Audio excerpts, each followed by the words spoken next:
ఆకాశవాణి వరంగల్ కేంద్రం. కిసాన్ వాణి వ్యవసాయదారుల కార్యక్రమం. ఈ కార్యక్రమాన్ని సమర్పిస్తున్నవారు కేంద్ర వ్యవసాయ మరియు రైతు సంక్షేమ మంత్రిత్వ శాఖ, భారత ప్రభుత్వం.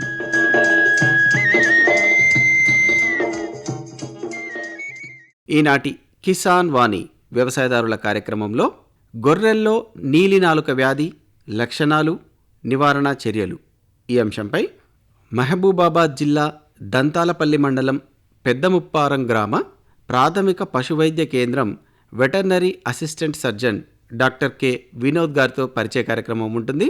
అనంతరం సేంద్రియ పద్ధతిలో కూరగాయల సాగులో అనుభవాలు ఈ అంశంపై వరంగల్ జిల్లా గీసుకొండ మండలం మచ్చాపూర్ గ్రామ రైతు పత్తిపాక రాజుగారితో పరిచయ కార్యక్రమం ఉంటుంది. కార్యక్రమంలో ముందుగా ఒక వాణిజ్య ప్రకటన విందాం. సర్వోత్తమ రైతు పురస్కారం లభించింది హరికి. హరి, మీ విజయ రహస్యం ఏమిటో చెప్పండి. రైతు మిత్రులారా, మీరు కూడా మీ పొలాల్లో అధిక పంటను పండించగలరు. అదెలా? ఎప్పుడు ఏ సమస్య వచ్చినా వెంటనే కలపండి ఈ నెంబరు 1800 ఇది ఎవరి నంబర్ బాబు? కిసాన్ కాల్ సెంటర్ది. అక్కడ విశేషజ్ఞులు మీ పొలం సమస్యలకు వెంటనే పరిష్కారం చెప్తారు. అదేంటయ్యా, విశేషజ్ఞులు అన్ని సమయాల్లోనూ దొరుకుతారా? తప్పకుండా దొరుకుతారు. ఏడాదిలో 365 రోజులును, అది కూడా ఉదయం 6 గంటల నుంచి రాత్రి 10 గంటల దాకా. మరైతే ఎక్కువసేపు మాట్లాడితే డబ్బు చాలా అవుతుందిగా. ఖర్చు లేనే లేదు. మొబైల్ పై గానీ ఇతర ఫోన్ తో కానీ కిసాన్ కాల్ సెంటర్ కి ఉచితంగా కాల్ చేయవచ్చు. సలహాకి కూడా ఖర్చు ఉండదు. నిజంగా? 16 అణాల నిజం. రైతు సోదరులారా, పంట సమస్యల గురించి మీ భాషలో వెంటనే సమాధానం కోసం పూర్తి భారతదేశంలో ఏ ఫోన్ నుంచైనా జాతీయ హెల్ప్ లైన్ నంబర్ 1800-11800-1551తో ఉచితంగా సంప్రదించండి. రైతు మిత్రుడు కిసాన్ కాల్ సెంటర్. ఇప్పుడు వినండి, గొర్రెల్లో నీలినాలుక వ్యాధి లక్షణాలు మరియు నివారణ చర్యలు ఈ అంశంపై మహబూబాబాద్ జిల్లా దంతాలపల్లి మండలం పెద్దముప్పారం గ్రామ ప్రాథమిక పశువైద్య కేంద్రం veterinary assistant surgeon doctor K Vinod గారితో పరిచయం. పరిచయకర్త పులుమాటి పంకజ్ మోహన్. నీలినాలుక వ్యాధి లక్షణాలు లేదా బ్లూ టంగ్ యొక్క లక్షణాలు, వాటి నివారణ గురించి తెలియచేయడానికి దంతాలపల్లి మండలం పెద్దముప్పారం గ్రామ ప్రాథమిక పశువైద్య కేంద్రం పశువైద్య సహాయ శస్త్రచికిత్సకులు డాక్టర్ కె వినోద్ గారు ఈరోజు మన ఆకాశవాణి కేంద్రానికి విచ్చేశారు. వారిని అడిగి నీలినాలుక లక్షణాలు లేదంటే వాటి నివారణ చర్యల గురించి తెలుసుకుందాం. నమస్కారం అండి డాక్టర్ వినోద్ గారు. నమస్కారం సార్. ఈ నీలినాలుక వ్యాధి అంటే ఏమిటి, అది ఎలా వ్యాపిస్తుంది? ఈ నీలినాలుక వ్యాధిని మనం బ్లూటంగ్ వ్యాధి లేదంటే గ్రామాలలో సొల్లు వ్యాధి అని కూడా పిలుస్తారు రైతులు. ఈ నీలినాలుక వ్యాధి అనేది ఒక వైరస్ వ్యాధి. ముఖ్యంగా ఇది దోమలాగా కనిపించేటువంటి ఒక కీటకం వల్ల వ్యాప్తి చెందుతుంది. ఈ నీలినాలుకలో మనకు లక్షణాలు ఎలా ఉంటాయంటే తల, నాలుక, పంటి చిగుర్లు అనేవి వాచిపోయి ఉంటాయన్నమాట. గొర్రె అనేది క్రమంగా ఆహారం తీసుకోకుండా బలహీనపడి చనిపోవడం జరుగుతుంది. అంటే ఈ వ్యాధి ఎక్కువగా ఎలాంటి జీవాలలో వస్తుంది, ఎప్పుడు వస్తుంది? ఈ వ్యాధి వచ్చేసి ఒక వైరస్ వల్ల వస్తుంది. ఈ ముఖ్యంగా వచ్చేసి గొర్రెలకు వస్తుంది. మేకలకు చూసుకున్నట్టయితే దాదాపు రాదు. ఈ వయసు వచ్చేసి 3 నెలల వయసు పైబడినటువంటి గొర్రెల్లో వస్తుంది. అంటే దాదాపు 1 సంవత్సరం వయసు ఉన్నటువంటి గొర్రెలకు వస్తుంది. ఈ వ్యాధి పాలు తాగే చిన్న పిల్లలకు రాదు. ఎందుకంటే తల్లి గొర్రె నుంచి ఆ పిల్ల గొర్రెకు రోగనిరోధక శక్తి అంటే ఇమ్యూనిటీ అనేది ఉంటుంది కాబట్టి ఇది చిన్న పిల్లల్లో రాదు. 1 సంవత్సరం పైబడినటువంటి గొర్రెలకు ఈ వ్యాధి అనేది మనకు ఎక్కువగా రావడం చూస్తాం మనం. అంటే 3 నెలలు దాటిన తర్వాత గొర్రె పిల్లలకు వచ్చే అవకాశం ఉంది. 3 నెలల పైబడినటువంటి గొర్రె పిల్లలతో మొదలు పెట్టుకొని సంవత్సరం ఆ పైబడిన ఎంత వయసు ఉన్నా సరే అన్ని వయసుల గొర్రెలకు వచ్చే అవకాశం అనేది. మరి దీనిని రైతులు ఎలా గుర్తించాలి, మరి దాని జాగ్రత్తలు ఎలా తీసుకోవాలి? ముఖ్యంగా దీంట్లో మనకు లక్షణాలు అనేవి ఇంపార్టెంట్ సార్. గొర్రె యొక్క తల, పెదవులు, చిగుర్లు ఇవనేవి వాచిపోయి ఉంటాయన్నమాట. ఫర్ ఎగ్జాంపుల్ ఒక 100 గొర్రెలు ఉన్నటువంటి మందలో చూసుకుంటే 50% గొర్రెల వరకు 50% గొర్రెల వరకు వచ్చేటువంటి అవకాశం ఉంటుంది. ఈ వ్యాధి అనేది ఒక తీవ్రమైనటువంటి వ్యాధి.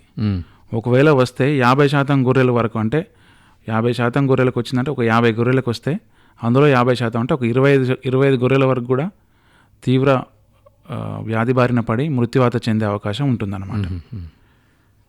ఈ లక్షణాలు అనేవి మనకు ముఖ్యంగా వ్యాధి శరీరంలోకి ప్రవేశించిన తర్వాత కంటిన్యూగా మనకు జ్వరం అనేది ఉంటుంది. 5 నుంచి 6 రోజుల పాటు మనకు జీవాలు జ్వరంతో బాధపడతాయి.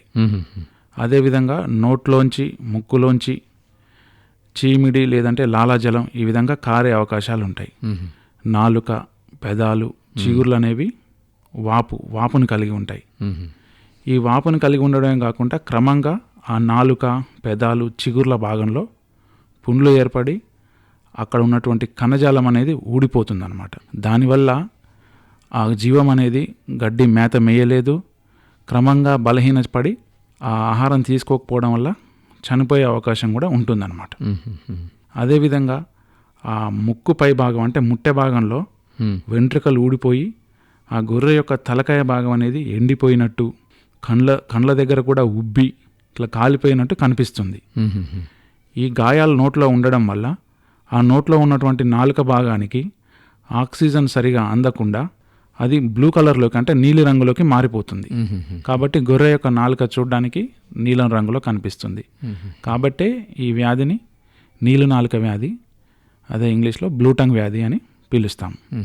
ఈ తలకాయ ఈ నోట్లోనే కాకుండా కొన్నిసార్లు ఆడగొర్రెలు, పాలిచ్చే గొర్రెలు అయితే వాటి యొక్క పొదుగు కూడా వాపును కలిగి ఉంటుంది. గొర్రె యొక్క గిట్టల దగ్గర కూడా వాపు ఏర్పడుతుంది. కొన్నిసార్లు గొర్రెలు బలహీనంగా ఉండి, పోషకాహార లోపంతో ఉండి, శరీరంలో నట్టలు కలిగి ఉండి, ఒకవేళ గొర్రె కనుక స్ట్రెస్లో ఉండుంటే అంటే అధిక చలి, అధిక వర్షపాతానికి కనుక గొర్రె ఎక్స్పోజ్ అయి ఉంటే దాని యొక్క బాడీలో స్ట్రెస్ అనేది ఎక్కువ ఉంటుంది. అంటే ఆటోమేటిక్గా రోగనిరోధక శక్తి అనేది తగ్గిపోతుంది. ఆ సమయంలో కూడా ఈ వ్యాధి అనేది ఎక్కువగా విజృంభించే అవకాశం ఉంటుంది. అంటే ఈ విధమైనటువంటి లక్షణాలు మొత్తాన్ని గుర్తించి రైతు ఈ సీజన్లో అంటే ఈ సమయంలో ఈ వ్యాధి వచ్చే అవకాశం ఉంటుంది. కాబట్టి ఈ లక్షణాలన్నీ చూసి ఇది నీలినాలుక వ్యాధి అనేది గుర్తించవచ్చు. అంటే ప్రధానంగా ఈ వ్యాధి ఏ కాలంలో వ్యాప్తి చెందుతుంది గొర్రెల్లో? ఈ వ్యాధి అనేది ముఖ్యంగా మనకు వర్షాకాలం ప్రారంభం నుంచే వ్యాప్తి చెందుతుంది. దాదాపు జూలై, ఆగస్టు మాసం నుంచి మొదలుకొని వర్షాకాలం మొత్తం ఎప్పుడైతే వర్షాలు పడతాయో ఈ తడి వాతావరణానికి మనం చెప్పుకున్నటువంటి ఆ కీటకం, ఆ క్యూలికాయిడిస్ అనే ఒక కీటకం అనేది వాటి సంఖ్య అనేది విపరీతంగా వృద్ధి చెందుతుంది. ఎప్పుడైతే గొర్రెల పాకల్లో ఆ పరిశుభ్రత అనేది తగ్గుతుందో ఈ కీటకాల సంఖ్య పెరిగి ఈ వర్షాకాలం మొత్తం కూడా ఈ వ్యాధి అనేది వచ్చే అవకాశం ఉంటుంది. మనం అనుకున్నట్టు జూలై నుంచి స్టార్ట్ అయ్యి ఆగస్టు, సెప్టెంబర్, అక్టోబర్, నవంబర్ వరకు కూడా ఈ సీజన్ మొత్తం కూడా ఈ నీలినాలుక వ్యాధి అనేది వస్తుంది సార్. ఈ వ్యాధి ఎలా వ్యాపిస్తుంది అంటే ఇప్పుడు ఒక గొర్రె నుండి ఒక గొర్రెకు వ్యాపిస్తుందా, లేదంటే అక్కడున్న పరిసరాలను బట్టి కూడా వస్తుందా? మరియు రైతులు అంటే అక్కడ ఎలాంటి శుభ్రత పాటించాలి ఈ వ్యాధి రాకుండా ఉండాలంటే? ఈ వ్యాధి రావడానికి ముఖ్య కారణం మనం ఇంతకుముందు చెప్పుకున్న క్యూలికాయిడిస్ అనే కీటకం. ఏ గొర్రెకైతే వ్యాధి వచ్చిందో ఎప్పుడైతే ఆ గొర్రెని ఆ కీటకం కుడుతుందో ఆ గొర్రెలో ఉన్నటువంటి రక్తము కీటకంలోకి వస్తుంది. ఆ వైరస్ అనేది ఆ కీటకంలో ఉంటుంది. ఆ కీటకం వెళ్ళి మిగతా గొర్రెలను కూడా మందులో ఉన్నటువంటి గొర్రెల్ని వరుసగా కుడుతూ ఉంటుందన్నమాట. ఏ గొర్రెకైతే కుడుతుందో మనం అనుకున్నట్టు ఈ వైరస్ అనేది అన్ని గొర్రెలకు వ్యాప్తి చెందుకుంటూ పోతుంది. మీరు అన్నట్టు ఏ పరిస్థితులు అంటే పాక అనేది ఖచ్చితంగా శుభ్రంగా ఉండాలి. ఆ పాక కానీ షెడ్ కానీ శుభ్రంగా ఉండాలి. నెక్స్ట్ తడి అనేది ఉండకుండా చూసుకోవాలి. ఈ తడి ఉండి శుభ్రంగా లేకపోయినట్లయితే ఈ కీటకాల సంఖ్య అనేది ఈ వర్షాకాలంలో విపరీతంగా పెరిగి ఆ కీటకాలు ఒకదాన్ని ఒకటి కుట్టుకుంటూ వెళ్ళడం ద్వారా వ్యాప్తి చెందుతూ ఉంటుంది. అంటే తగిన జాగ్రత్తలు తీసుకుంటే వ్యాధిని నిరోధించవచ్చు రైతులు. అవును సార్. పాకలు లేదా షెడ్లు నీట్గా మనము మెయింటైన్ చేయగలిగితే ఫ్యాన్లు పెట్టుకోవడము, వాటర్ వర్షపు నీరు అనేది నిలవకుండా ఉండడము, ఇవన్నీ చేసుకోగలిగితే ముందస్తుగా మనం నివారించుకోవచ్చు. అంటే ఇప్పుడు ఒక తల్లి గొర్రె కూడా మీరు వ్యాధి ఉండే లక్షణాలు ఉన్నాయంటున్నారు. మరి అలాంటప్పుడు పిల్ల గొర్రె కూడా వచ్చే అవకాశం ఉంటుందా? పాలతో పాటు పాలు తాగుతూ ఉంటాయి కదా. పాలు తాగితే రాదు సార్. మనకేందంటే మెయిన్గా ఇది ఆ కీటకం అనేది తల్లి గొర్రెను కుట్టి ఆ 3 నెలల వయసు పైబడినటువంటి పిల్ల గొర్రెను కుడితే వస్తుంది. ఇంతకుముందు మనం అనుకున్నట్టు పాలు తాగే చిన్న పిల్లలకు ఈ వ్యాధి అనేది సంక్రమించదు. కాబట్టి సంవత్సరం ఆ పై వయసు ఉన్నటువంటి గొర్రెలు ఈ వ్యాధికి గురవుతాయి, చిన్న పిల్లలు గురి కావు సార్. ముఖ్యంగా ఏంటంటే పరిశుభ్రత అనేది ముఖ్యమనేది.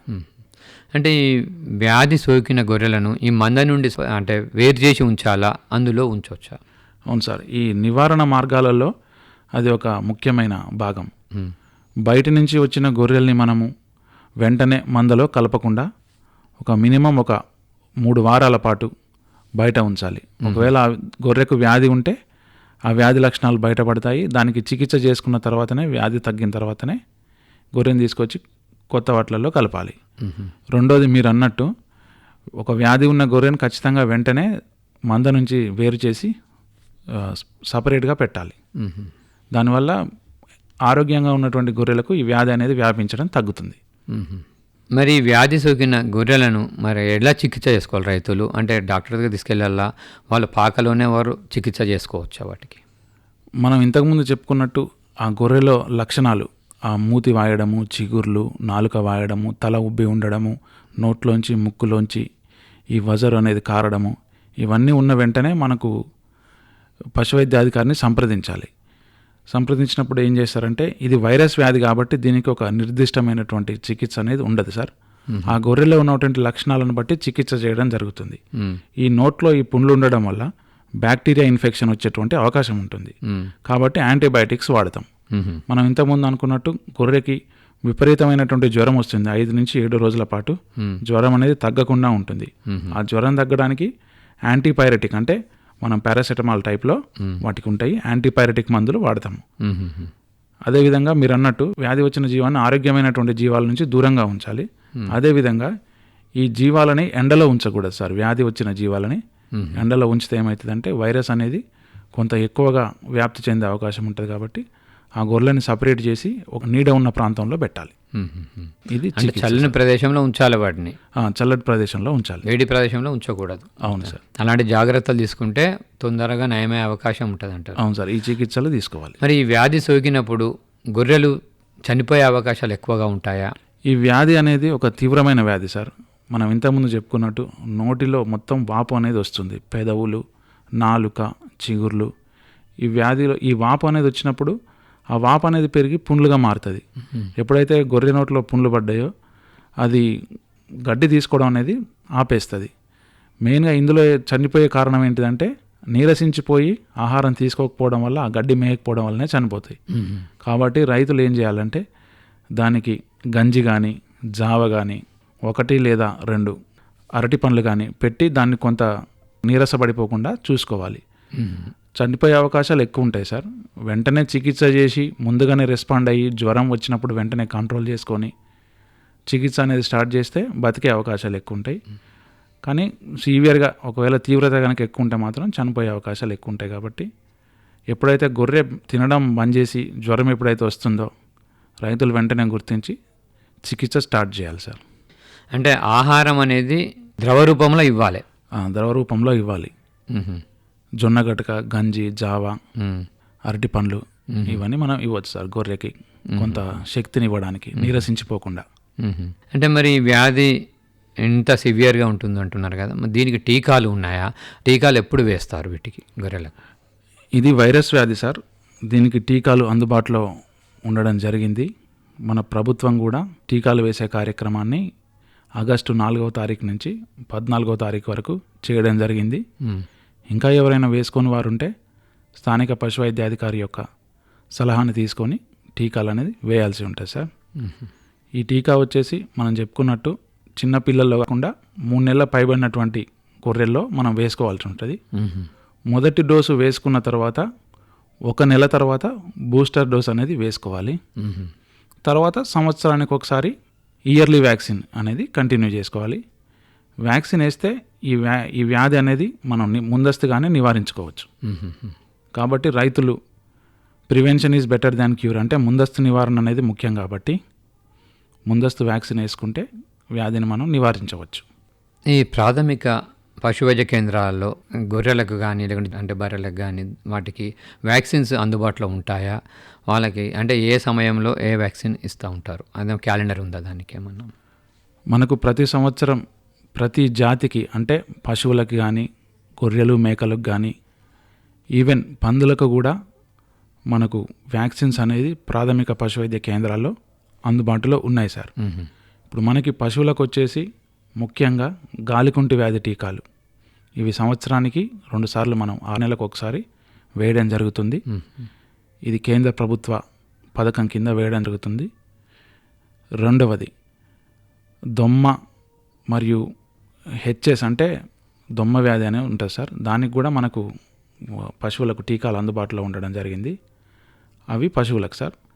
గొర్రెలు మేకలకు వచ్చేసి ఇప్పుడు మనం మాట్లాడుకున్నట్టు బ్లూ టంగ్ 1, PPR 2, తల్లి అంటే పాక్స్ అంటాము 3. ఈ ముఖ్యంగా ఈ 3 రకాల వ్యాధులకు మనకు గొర్రెలు మరియు మేకలకు కూడా అందుబాటులో ఉండడం జరిగింది.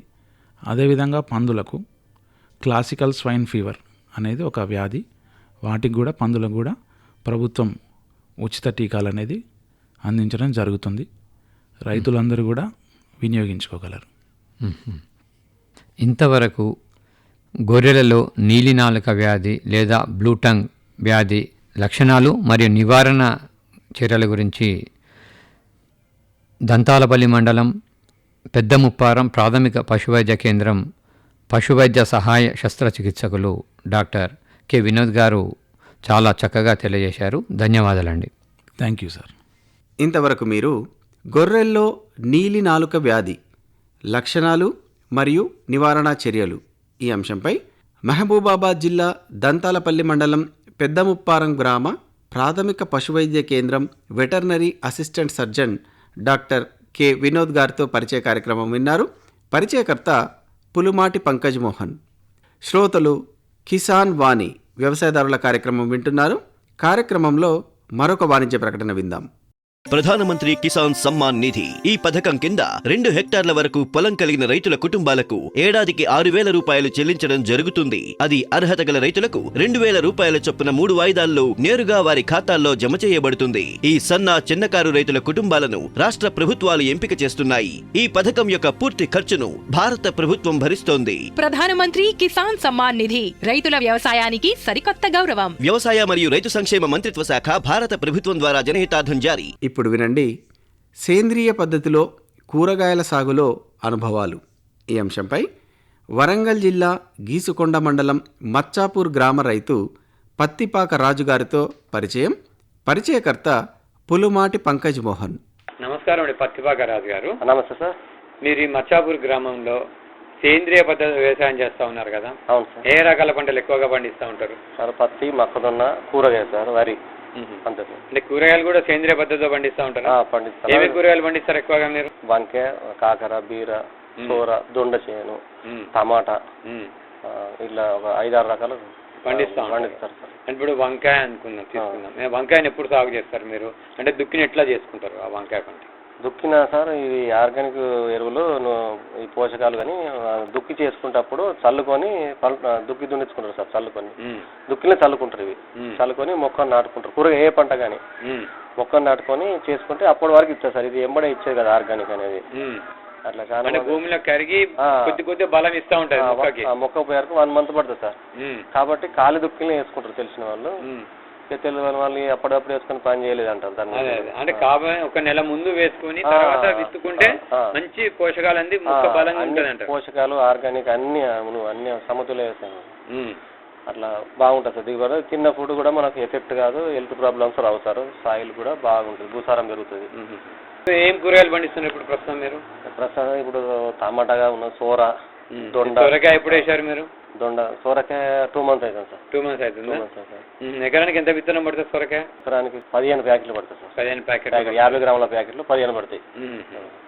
ఈ సోర అంటే ఇప్పుడు పెట్టుకున్నాక మరి అన్ని మొలకలు వస్తాయి, మీకు గింజలు పోతా ఉంటాయి. అంటే ఈ ఆర్గానిక్ వల్ల మొలక శాతం ఎక్కువ వస్తుంది సార్. ఎక్కువ వస్తుంది. కెమికల్ ఫర్టిలైజర్ వాడిన దాంట్లో ఎక్కువ రాదు. వస్తాం కరెక్ట్. ఇలా భూమి లూజ్ ఉండడం వల్ల మొలక శాతం తొందరగా వస్తుంది. మామూలు తేమ ఉన్నా కూడా బయటపడుతుంది అది. అయితే భూమి బండ ఉండడం వల్ల ఏంటంటే ఎంత తేమ ఉన్నా కూడా కొన్ని ఆగిపోతాయి. ఆర్గానిక్ వల్ల తొందరగా వస్తుంది జర్మినేషన్ కూడా. నీట్గా ఉంటే మొక్క ఆరోగ్యంగా పెరుగుతుంది, దిగుబడి కూడా బాగుంటుంది. చిన్న దశలో కీటకాలు, తెగులు ఆశిస్తూ ఉంటాయా? వీటికి రావుతా. ఇవి కెమికల్ ఫర్టిలైజర్ వాడిన వాళ్ళకు మీరు అనగా భూమిలో అసలు ఆ విత్తనం నుంచి స్టార్ట్ అవుతుంది కెమికల్ ఫర్టిలైజర్ వాడిన దానికి తెగుళ్ళు కానీ పురుగు కానీ వీటికి రావు, కాపాడుతాం మొక్కను. మీరు అంటే ఇప్పుడు సేంద్రియ పద్ధతి ఎంతకాలం చేస్తున్నారు సేంద్రియ వ్యవసాయం? నేను 8 సంవత్సరాల నుంచి 10 సంవత్సరాల దాకా అవుతాను సార్. 10 సంవత్సరాలు చేస్తాను. బాగుందంటారు? బాగుంది సార్. మీరు వైర్లో చూడండి సార్, వైర్లో వాడితే అసలు తాలు గింజలు కావు, పట్టించిన నూకలు కూడా రావు సార్. ఎప్పుడు వరిచని పచ్చగా ఉంటాయి. స్ప్రేలు నో స్ప్రే, నో ఫర్టిలైజర్. ఈ అడుగు మందులు సేంద్రియ పద్ధతి అవసరం లేదు సార్. ఈ సేంద్రియ పద్ధతిలో మొక్కను కాపాడుతుంది సార్, పురుగు నుంచి దోమ నుంచి ఒక 90% కాపాడుతుంది. కాబట్టి ఖర్చు కూడా తక్కువ. వాతావరణం ఉడుకులు బాగుంటది. ఇటు వస్తే ఇప్పుడు వర్షాల్లో బెట్ట వాతావరణం, అది ఈ వాతావరణం కూడా తట్టుకుంటది అట్లా. అదే కెమికల్ ఫర్టిలైజర్ వల్ల తట్టుకోలేదు మొక్క, టెంపరేచర్ తట్టుకోలేదు, హెచ్చు తగ్గుదల, చీడపీడలు కూడా తట్టుకోలేదు. ఇది అన్నిటి కాపాడుతుంది. అన్ని పంటలకి బాగుంటది, అన్ని పంటలు ఎక్సలెంట్ సార్. ఇది ఇప్పుడు ఆల్రెడీ ఈ సంవత్సరం రైతులలో మార్పు చాలా వచ్చింది. కాంప్లెక్స్ రేట్లు డబుల్ అయినాయి, సబ్సిడీ తగ్గించిళ్ళు, మళ్ళీ 50 పెట్టిళ్ళు మనిషికి ఒక బ్యాగ్ అని. ఆన్లైన్ లో మన గ్యాస్ కదా బుక్ చేసుకున్నట్టు ఆ టైప్ వచ్చేసింది కదా సార్. ఇప్పుడు ప్రతిదీ బుక్ చేసుకొని కొనాలి, కాంప్లెక్స్ కానీ యూరియా కానీ. మళ్ళీ ఓన్లీ ఒక్కడే సీజన్కి ఒక బస్తే ఎకరానికి అట్లా. దీనికి మొగ్గు చూపుతున్నారు రైతులు. అవును సార్, చూపాలి, తప్పనిసరి చూపాలి. ఇక భూసారం పెరగాలి, భూమి భూమి పనికిరాలి. ఇప్పుడు యాప్లో బుక్ చేసుకొని తెచ్చుకుంటారు కదా సార్, మళ్ళీ పోతే నీకు ఇయ్యడు అట్లా. నాకు ఇంకో బ్యాగ్ కావాలంటే ఇయ్యడు అట్లా. ఇచ్చినాక మళ్ళీ ఇయ్యరు, మళ్ళీ 20 days ఆగాలి యూరియా అట్లా. 2 bags ఎకరానికి. ఇది వానకాలం 2 బ్యాగులు, యాసింగ్ 2 మళ్ళీ మొత్తం 4 bags అంతే ఎకరానికి, 2 సీజన్లు కలుపుకొని. మళ్ళీ పోతే ఇయ్యడు.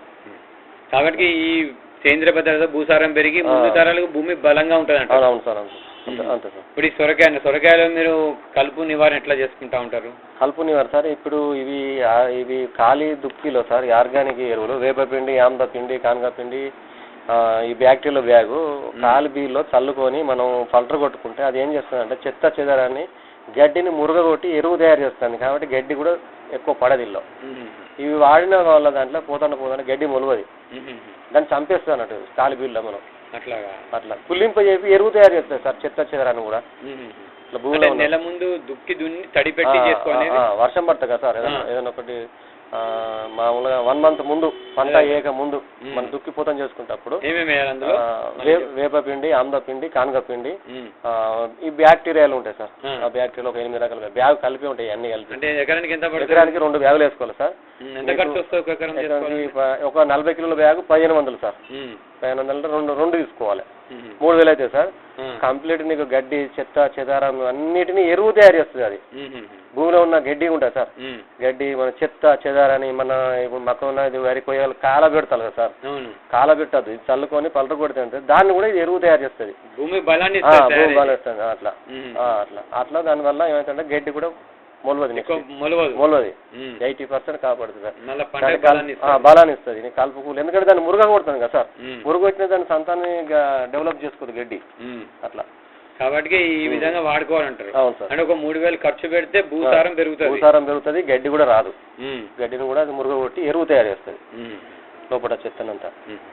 అంటే మీరు ఈ పద్ధతిలో చేసుకుంటున్నారు అన్ని పంటలు? చేసుకున్నాం. మరి సొరకాయ దిగుబడి బాగా ఉంటుంది? మీరు దిగుబడి బాగా సార్, కాయ షైనింగ్ ఉంటుంది, పొడుగు ఉంటుంది. మార్కెట్ పోతే ఫస్ట్ వీటినే గుర్తుపడతారు, వీటినే కొంటారు. రేటు తక్కువ రేటు ఉన్నప్పుడు కూడా వీటికి ఎక్కువ రేటు, డబుల్ రేటు పెడతారు. మామూలుగా 10 రూపాయలకు ఒక సొరకాయ పోయింది అనుకో, రేట్ లేదు వాస్తవంగా ఇప్పుడు కూరగాయ. 10 రూపాయలకు ఒక సొరకాయ పోయింది అనుకో, దీన్ని 20 రూపాయలు పెడతారు. షైనింగ్ ఉంటుంది, మంచి వెయిట్ ఉంటుంది, పొడుగు ఉంటుంది అన్నట్టు. నీట్ గా చూడడానికి నీట్ గా అనిపిస్తుంది సార్, నీట్ గా ఉంటుంది. ఆరోగ్యం ఉంటుంది, మనిషికి ఆరోగ్యం కూడా, తింటే కూడా బాగుంటుంది. అంటే ఎన్ని రోజులకు వస్తుంది మీకు సొరకాయ పంట? 2 నెలలు పడుతుంది సార్. 2 నెలలకు వస్తుంది? 6 నెలలకు వస్తుంది, ఒక 6 నెలలకు వస్తుంది, మళ్ళీ 2 నెలలకు వస్తుంది. అయితే ఈ ఆర్గానిక్ పంటలో ప్లస్ పాయింట్ ఏంటి సార్, లూటిపోయిన చేయని కూడా మళ్ళీ కాపియచ్చు అట్లా. ఎక్కువ రోజులు కాస్తుంది, పోతుంది అనుకున్న చేయని కూడా మళ్ళీ ఎక్కువ తీసుకురావచ్చు, ఖర్చు తక్కువ, రైతు తీసుకురావచ్చు. ఇప్పుడు కెమికల్ ఫర్టిలైజర్ వాడిన సొరకాయ 1 month, జస్ట్ 1 month వస్తుంది, కానీ ఇది 2 months వస్తుంది. కంటిన్యూ చేయొచ్చు అట్లా, ఎక్కువ రోజులు కాస్తుంది అన్నట్టు. ఎక్కువ రోజులు కాస్తాయి, కవర్ అవుతుంది. ఎందుకంటే దానికి పోషకాలు అన్ని దొరుకుతాయి కదా, ఆర్గానిక్ కాపాడుతాను. అంటే ఇప్పుడు సొరకాయ ఎన్ని రోజులకు ఒకసారి కోసుకుంటా ఉంటారు మీరు? వారానికి 2 రోజులకు వస్తుంది సార్, వారం 3 రోజులకు వస్తుంది, 3 రోజులకు వస్తుంది. ఇది కటింగ్ లో ఎక్కువ వస్తుంది సార్, ఆర్గానిక్ అనేది కటింగ్ దగ్గర వస్తుంది, పూత బాగా వస్తుంది, ఎక్కువ వస్తుంది అన్నట్టు, దిగుబడి ఎక్కువ వస్తుంది అట్లా. ఆ కెమికల్ వాడిన దానికంటే వీటికి ఎక్కువ వస్తాయి, ఈల్డింగ్ ఎక్కువ వస్తాయి. ఒక సొరకాయ చేసుకోండి, ఒక ఎకరానికి ఎంత ఖర్చు వస్తుంది మీకు? ఇది మిగతా వాటికంటే ఖర్చులు తక్కువ సార్, ఎందుకంటే దీనికి దోమ, పురుగు, తెగుళ్ళు, వైరస్లు ఏవి రావు సార్. ఒక మన దానికి ఒక అడుగున ఒక పట్ల వేసుకుంటే సరిపోతుంది ఆర్గానిక్ అంతే. మిగతా పంటల కంటే పెట్టుబడి పెద్దగా ఉండదు సార్. దాని పురుగు ఆశించేది, దోమ ఆశించేది. ఆదాయం ఎంత వస్తుంది దీని మీద? ఆదాయం అంటే ప్రెసెంట్ రేట్ లేదు సార్. మామూలుగా ఏంటంటే ఒక బస్తా 50 రూపాయలకు పోతుంది, అంటే నీకు 5 రూపాయలకు ఒక కాయ కూడా పడతలేదు. రేట్ లేదు, అక్కడ పోతుంది. అంటే రేటు మంచిగా ఉంటే లాభం సార్, లాభం. మిగతా పంటల కంటే లాభం. పెట్టుబడి ఉండదు కదా సార్ దీనికి. జస్ట్ మొలిసిందంటే ఒక వాటర్ సౌకర్యం ఉంటే ఆర్గానిక్ బస్సులు అడుగు వేసుకుంటే చాలు. దానిపైన పెట్టుబడి లేదు కదా సార్, మనం పెట్టి లాస్ అయితే ఏం లేదు. వాటికనే కాపులు వస్తాయి కదా వాటికి అట్లా. కాబట్టి ఈ సొరకాయని ఇతర కూరగాయల కంటే కూడా చాలా నయము, రేటు మంచిగా ఉంటాయి. రేటు తక్కువ ఉంటే నష్టం జరుగుతుంది ఏమన్నా? నష్టం లేదు, ఆడికాడికనే అవుతుంది. పెట్టుబడి మీకు పెట్టుబడి లాస్ అనేది ఉండదు కదా సార్. పత్తి పంట ఈ పంట వేస్తే పెట్టుబడి పోతుంది, పెట్టుబడి పెట్టేది పోతుంది. లేదు లేదు కాబట్టి ఇతర పంటల మీద సొరకాయ లాభదాయకం అంటారు. ఓకే అండి, చాలా మంచి విషయాలు చెప్పారు, ధన్యవాదాలు. ఇంతవరకు మీరు సేంద్రియ పద్ధతిలో కూరగాయల సాగులో అనుభవాలు ఈ అంశంపై వరంగల్ జిల్లా గీసుకొండ మండలం మచ్చాపూర్ గ్రామ రైతు పత్తిపాక రాజుగారితో పరిచయ కార్యక్రమం విన్నారు. పరిచయకర్త పులుమాటి పంకజ్ మోహన్. కార్యక్రమంలో చివరగా మరొక వాణిజ్య ప్రకటన విందాం. కిసాన్ భాయియో గాట్ బాంధ్ లో, गांठ बांध लो, बात बहुत है काम की, समृद्धि के पैगाम की। मिट्टी के मिजाज को समझो, मिट्टी के हर राज को समझो, मिट्टी की तुम जांच कराओ, मुफ्त सॉइल हेल्थ कार्ड ले जाओ। कभी मुनासिब बीज लगाओ, सही किस्म की खाद ले आओ, जितनी जरूरी उतनी डालो, सही मात्रा खुद पहचानो, इसको अपना मंत्र बना लो, मिट्टी की सेहत तो जानो। बात बहुत है काम की, कम लागत अधिक वरदान की, किसान भाइयों गांठ बांध लो। आज ही मिट्टी की जांच कराएं, राज्य सरकार के कृषि अधिकारी से संपर्क करें और मुफ्त में सॉइल हेल्थ कार्ड पाएं। कृषि और किसान कल्याण मंत्रालय द्वारा किसान हित में जारी। ఇంతటితో ఈనాటి కిసాన్ వాణి వ్యవసాయదారుల కార్యక్రమం సమాప్తం. ఈ కార్యక్రమాన్ని సమర్పించిన వారు కేంద్ర వ్యవసాయ మరియు రైతు సంక్షేమ మంత్రిత్వ శాఖ, భారత ప్రభుత్వం.